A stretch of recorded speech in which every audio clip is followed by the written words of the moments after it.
The views and opinions expressed by the hosts of this podcast are those of the individual and not of any affiliated companies. Occasional adult language is used. Welcome to the ShamTalk podcast, the #1 Notre Dame athletics podcast in the world. Today, the guys discuss the 10-year extension with Under Armour and the new green jerseys we'll see against the Buckeyes. Last week, Matt Balis unexpectedly resigned. Look at the guys' thoughts and get you caught up on all the latest Irish news. And now, from beautiful Cape Cod, here's your host, Jacob Irons. And we welcome you to the ShamTalk podcast, where we sit down and talk everything Notre Dame, the #1 Notre Dame podcast in this world. I don't think we've had that fact verified just yet, JJ, but I think we're getting there pretty soon. Absolutely. It's a steady climb, one episode after the other. Just got to keep on working, got to keep on grinding. And, we missed our once a week quota last week, but we're back now. We're back on the grind. And, maybe next week's the week to make it up to #1. Hey, everyone needs an all-star break. Our all-star break had to come at maybe one of the busiest times of the year for Notre Dame athletics. Let's first start off with, though, Matt Balis resigns as the strength and conditioning coach. And sources to NDTV tell us it was just for many small reasons that ultimately would push him out the door. Yeah, I think this is a story that there's more to, and we probably won't get the more to it because, it's a private matter. And I think everyone has in ND media has shown a willingness to respect it. I think everyone knew there were bits and pieces to probably why he left personally. And, there were probably stories to be told there, but I think everyone came to the agreement across the media sphere that, that's his, story, that's his thing. And he wanted it to be a private matter. And I think everyone, it reflects positively on all the insiders on, the various publications and various outlets that, I think everyone knew there was maybe a little more of a story to push there, but no one pushed it. And, everyone respected Balis's privacy and they let him be. And I think no one will doubt that Balis is someone who wanted to be at Notre Dame for as long as he could have been. He said as much when Brian Kelly left. He said, I'm a Notre Dame guy. I want to be here for as long as, I can. And, I don't think anyone's doubting that he would, be leaving Notre Dame for any sort of, gig that's equal or even greater in capacity because it's where he wanted to be. So, I think it's an unfortunate loss because he was in my opinion, one of the best strength conditioning coaches in the country. But, I think we just got to respect his decision. And I hope whatever comes next for him post Notre Dame is for the best. Yeah, always for the best for Matt Balis. And then also another big news, if you didn't see, Notre Dame's green jerseys have been announced, which is taking, once again, the internet by storm. Last year, they did a parody on Hangover, this time on Jerry Maguire, that has everyone talking. Once again, Fighting Irish Media doing some fabulous work over there, doing some digital promotion. Yeah, absolutely. The one thing about Fighting Irish Media is they love a good movie promo. They love a good spoof, and they hit it out of the park with this one. The jerseys themselves are interesting because, they're clean. I'll give them that. They're simple. They're effective. They do strike me as kind of color rushy. Like if you remember the NFL, the old Thursday Night Football, where like the teams that have the one-tone jerseys all the way down. And I think green looks a little better than Duke Jaguars gold or whatever they tried to do with those jerseys. But it does give me kind of those vibes. I was kind of hoping, at least in my heart of hearts, to see more of a throwback to the Bush Push era, the gold pants, the gold numbers, and, maybe more of like that ivy green that you saw Notre Dame wear more in the past. This is more of a Kelly green, which I think is interesting because, like, I feel like Notre Dame's whole thing recently has been kind of leaning into the Ireland, like, we are Irish. We're going to go off Ireland colors. And Ireland doesn't really wear Kelly green. Their green is much more of the old Notre Dame green. So I do think that's a weird, like, a weird messaging versus actual content contrast. Overall, though, jerseys are nice. You can't complain. We wanted the eradication of blue numbers. We got the eradication of blue numbers. We wanted a switch from the pant color not being, matching to we got all green pants, all green jerseys. I think they're going to look really good, at least contrast to the Ohio State red. I think that's kind of the big thing here, too, that they're not just going against any team. They're going against Ohio State, who's going to be wearing gray and scarlet. If you want to lean into the Irish for a green point, going all out with the green is a good way to do that. This is my only concern here on this one, and this is going to sound very interesting, is that especially with it going to be the green game, their fans, while they might be in a little bit more of the traditional of whites, but potentially anything could happen for Ohio State. My only concern, and we saw this against Cincinnati, Notre Dame Stadium looks like Christmas in early fall. That's my only problem with this green jersey and the green jersey matchup, JJ. Yeah, I mean, it's been well documented that, when big fan bases, and especially for big games, come to Notre Dame Stadium, there's a tendency among the Notre Dame fan base to perhaps try to search a little extra money and sell their tickets. And I would be lying to you if I said I don't think that issue is going to be quite prevalent on September 23rd. It's just going to be a matter of how prevalent it is and how much the noise matters. I don't think it's going to be half and half per se, but it's probably not going to be pretty either. There's going to be some splotches of red among the crowd. So, I think Notre Dame's trying. I think part of the Irish Recruiting Initiative is to try to kind of blot out that red, to try to make the contrast even more stark that it's going to be mostly Notre Dame fans. We'll see how successful that is, because kind of the problem with Notre Dame Stadium is there's no like one alpha color. Like you got people wearing navy blue, you got people wearing green, you got people wearing white, so on and so forth. It's not like Penn State where everyone's wearing blue or white. It's not like Ohio State where everyone's wearing red or white. So I think Notre Dame, by trying to get everyone to wear the same color, is like, I guess, trying to promote an alpha color, trying to get it more dramatized that these pockets of red are going to be just that, pockets, and not like in 2017 against Georgia, 2018, I forget which year that game was, where it was not just pockets of red, it was half the stadium red. Yeah, it really was. And it's one of those situations that is going to be unfolding as we get closer to that September away from Ohio State and Notre Dame meeting. But if you haven't heard yet, Notre Dame signed a 10-year contract with Under Armour. Where will Notre Dame and Under Armour be in 10 years? And is that too big of a commitment? We'll talk about that on the other side. You're listening to the ShamTalk podcast. You're listening to the ShamTalk podcast, the #1 Notre Dame athletics podcast in the world. We appreciate your support, and we're constantly looking for ways to improve the listener experience. In order to do that, we need your help. We have a pretty cool relationship with Amazon.com, and we'd like to invite you to join us.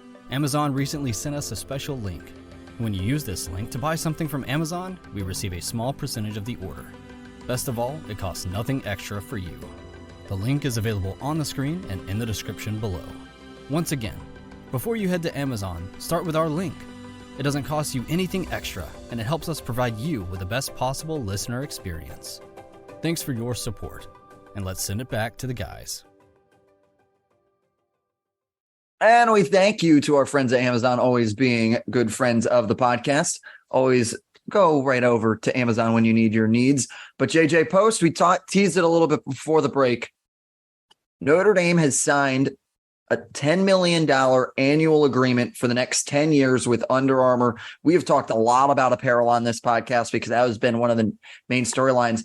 But we understand there's a larger conversation to be had with this 10 years than just Under Armour. We understand that's not what everyone wanted. We ever understand that while I wanted Under Armour, I'm just the minority of what Notre Dame fans wanted here in this one with Nike. But there's a question to be begged. What is the landscape of not just college athletics, but college football in 10 years? Because that is a vastly different landscape across the entirety of the country. You look, could conferences not play a factor anymore? Could you look at new media rights deals that, once again, just even in this coming year, you're going to have Big Ten football on NBC. So 10 years seems like a long time away, and a lot could change. Yeah, I mean, it's very possible that college football in 10 years looks nothing like I think you could argue college football now looks nothing like we thought it looked like 10 years ago. If you traveled back in time a decade and told someone Big Ten is on NBC, the Big Ten also has USC, Pac-12 is on Apple TV. First and foremost, what the hell is Apple TV? Second and all, the Pac-12 no longer has USC, UCLA, Colorado, maybe Arizona, and the Colorado plays even more well because Colorado wasn't even in the Pac-12 yet. So you'd be forecasting not only Colorado joining the Pac-12, but also their eventual dismissal from the Pac-12, which I think goes to show that, just to rephrase here, I think I got ahead of steam there. If you went back a decade and told someone the Pac-12 would be on Apple TV, one, they wouldn't know what Apple TV is because it doesn't exist. Two, you'd be telling them Colorado is no longer in the conference, which would be pretty surprising to them because Colorado hadn't even joined the conference yet in the first place. So I think the overall point is college football in a decade, in 5 years, in 1 year can change pretty vastly. Like, you go back to 2020, who could have told you that Texas, Oklahoma, USC, and UCLA would be in the SEC and Big Ten respectively? Things change, and things change a whole lot faster in this era where you kind of have people scrambling to get the most TV rights and then the new deals, because that is kind of the fulcrum of how the sport works these days. So I think, we're going to see a lot of change. It's going to be, an interesting question to see how this affects Notre Dame, who obviously holds a unique kind of role in the college football landscape, and especially as new athletic director, might see how that position change, how they want to pivot themselves in this college football landscape. We'll see how that, is affected. Maybe new AD Pete Bebequa wants to take a different approach to Swarbrick. Maybe he wants to hold pat. We won't really know that until next year, until when the new AD has a full year on the job. So I think this is, the kind of thing where, it's good. I think there's always some benefit to have in long-term stability, to know where you are and know what you're doing for a long time.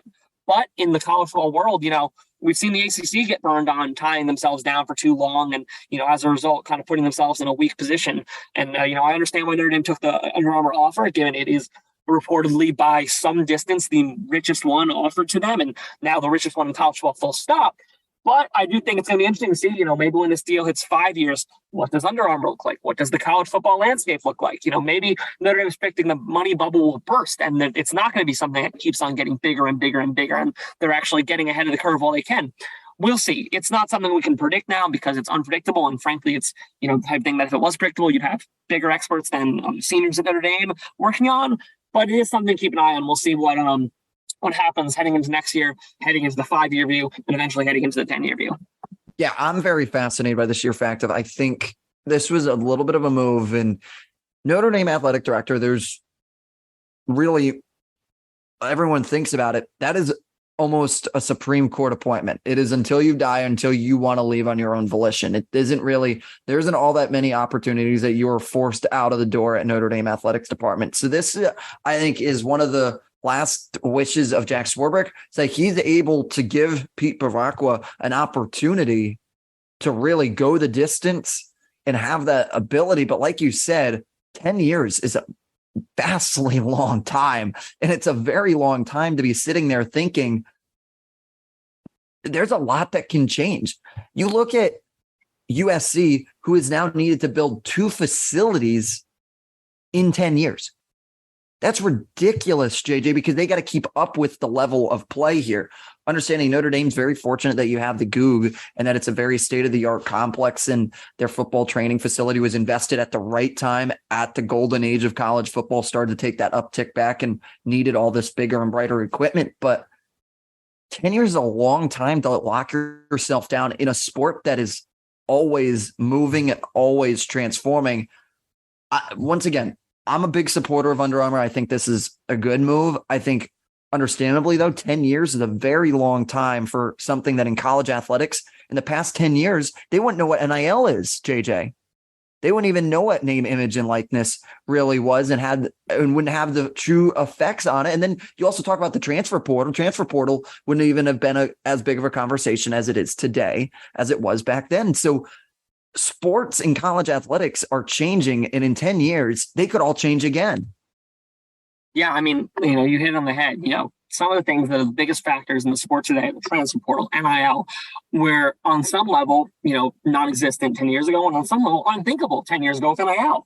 So again, we'll see what happens. It's something that's going to be unfolding year by year. We'll see what the deal entails. Whether that means we're going to be getting new jerseys every year. They're going to maybe part of that deal is they're going to be, we've seen professional teams have a lot of success with the concept of marketing alternate jerseys and selling alternate jerseys. Could that be something Under Armour tries to play into? Notre Dame, rebrand, as our producer just mentioned, could that be a possibility? Notre Dame, like we kind of talked about early on, has slowly phased into a different shade of green over the last, it's not a soon change, but it's been like the last 2 decades, I'd say. They've kind of phased out that ivy green for more of a Kelly green. Could that be something that they consider when they look into something that's, more aesthetically pleasing? I don't think they'd never get rid of the obvious pillars like, the shamrock or the interlocking MD. But, some touches on the edges, I don't think that would be out of the realm of possibility for, Under Armour, who frequently has shown, above all else, they do have a willingness to kind of, play with fire on the jerseys, to try some new stuff. The Shamrock Series jerseys last year being a good example. They weren't afraid to go big with those. And maybe that means, being more consistently innovative. Maybe that was part of their pitch. We'll see what it entails, whether it means just the same old deal, whether it means they're going to be maybe trying to change up how they do things in Notre Dame athletics, because of how obviously the criticism of Under Armour wasn't exactly quiet over the last month or so. So we'll see how that goes.